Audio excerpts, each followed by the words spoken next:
আপনাদের ভালোবাসায় মুগ্ধ হয়েছি, ইমপ্রেসড হয়েছি। আলহামদুলিল্লাহ, লক্ষ লক্ষ তাওহীদি জনতা, কোনো ডিস্টার্ব নাই, কোনো হই হুল্লোড় নাই, মারামারি নাই। পটুয়াখালী আজকে হিস্ট্রি তৈরি করেছে। আর আমার দুই পাশে আমার দুজন প্রিয় মানুষ, আপনাদের এই এলাকার গণমানুষের নেতা, মাটিও মানুষের নেতা, তারুণ্যের আইকন আমার প্রিয় মাসুদ ভাই। পাশে আছেন আমাদের আলতাফ হোসেন চৌধুরী সাহেব। এই দুজনই আমার খুবই প্রিয় মানুষ। ওনারা অত্যন্ত বিচক্ষণতার সাথে এই দেশকে, জাতিকে ওনারা সার্ভ করেছেন, করবেন। আমরা ওনাদের জন্য দোয়া করি, আগামী পথ চলা যেন ওনাদের সুন্দর হয়, আমরা বলি আমিন।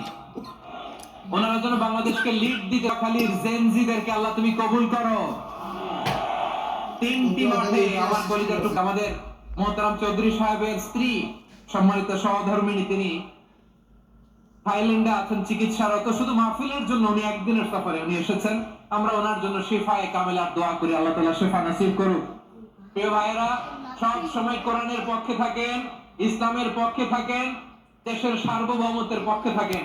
আবারও হয়তো আপনাদের সাথে দেখা হয়ে যাবে অন্য কোনো তাফসীরুল কোরআনের ময়দানে। সুবহানাকাল্লাহুম্মা বিহামদিকা আশহাদু আল্লা ইলাহা ইল্লা আনতা আস্তাগফিরুকা ওয়া আতুবু ইলাইক।